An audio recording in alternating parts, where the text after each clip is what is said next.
McDonald's tagline,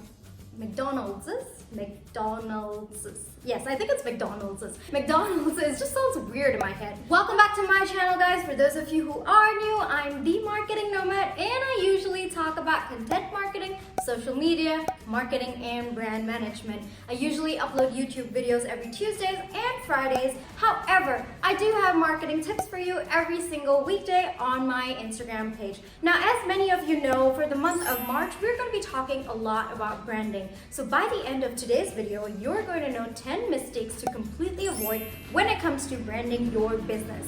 Before we get to the video, I do have my customary shout out to do. Thank you so much for your awesome marketing questions on my Instagram stories. Now, if you're sitting there and wondering how to get featured in my next video, all you have to do is leave an awesome comment in the comment section below, or take a screenshot of this video and tag me in your Instagram stories. All right, guys, 10 tips expressed down. Are you guys ready? Let's get down to business.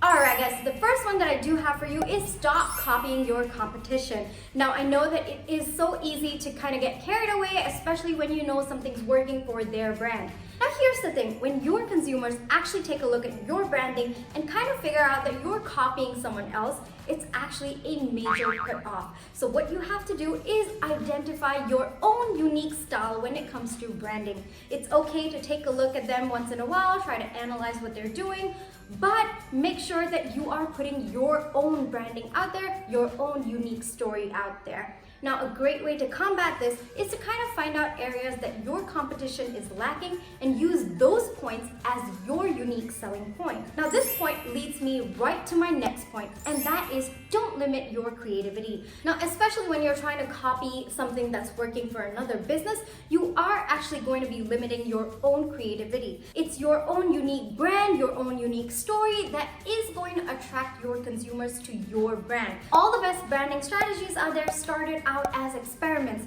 They started out by creating their own unique path. So make sure you keep that in mind before you start copying other competitors and restricting your own creativity. Now coming on to my next point. Don't forget your brand story. Now as time goes, when you are constantly shifting your branding strategy, it is actually really easy for you to forget where you started out and what your original goal was, what your brand story is. So make sure that you are constantly checking in with yourself and your brand to make sure that you are not straying away from your brand story. It's absolutely important that your consumers identify you by your brand story. If your brand story is constantly changing, your consumers might not be that connected to your brand as they should be. Now, talking about brand story actually leads me to my next point, and that is do not overcomplicate it. Make sure that your brand messaging, your brand story, your brand values are incredibly simple. Now, the reason for this is that you want it to resonate with your audience. You don't really want to overcomplicate it and confuse them even more. That confusion can actually alienate them from your brand. Now, that is something we don't want. So make sure that you are keeping it simple and you are not complicating things.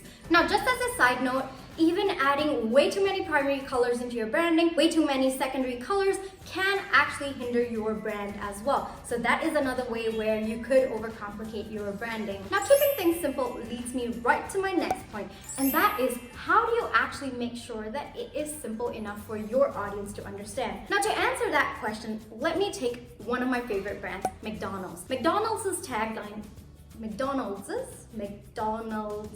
yes, I think it's McDonald's. McDonald's just sounds weird in my head. McDonald's tagline is I'm loving it. It cannot get any more simpler than that. The reason why it resonates so well with its consumers is because it is super simple and it is easy to say as well. Even if you are in a highly technical business, make sure that, for the lack of other words, dumbing it down for your consumers, because that's the only way that they can connect with your business. Now, the next mistake is something that I actually see a lot of small businesses and startups make, and that is to change your branding on a whim.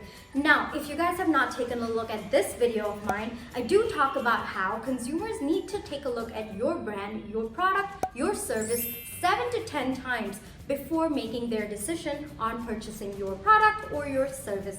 Now, what does that tell us?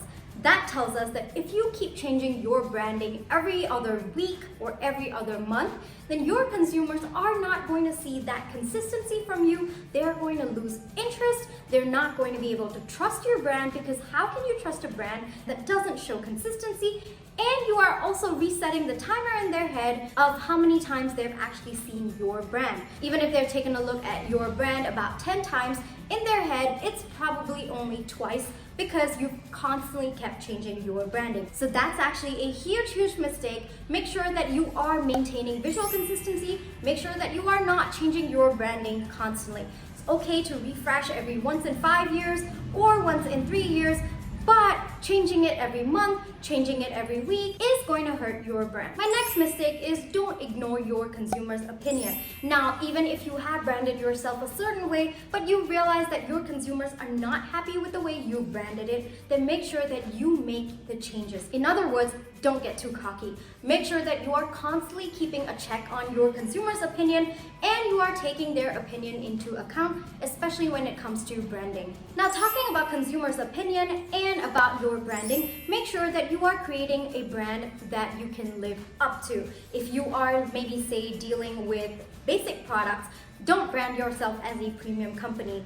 That can actually put off many of your consumers, and it's not the right way to go. So whatever you are putting across as your unique selling point or your USP, make sure that you are living absolutely to it. Now, my next mistake is inconsistent branding or spreading yourself too thin across platforms that you are unable to handle your branding. What you can do is stick to 2 or 3 platforms and make sure that you are absolutely consistent over these platforms. Now, this is something I actually talked about in my previous video. If you guys have not checked it out, feel free to do so. Now, in my previous video, I talked about how you should stick to only 2 or 3 platforms for your business and make sure there is consistent branding across these platforms.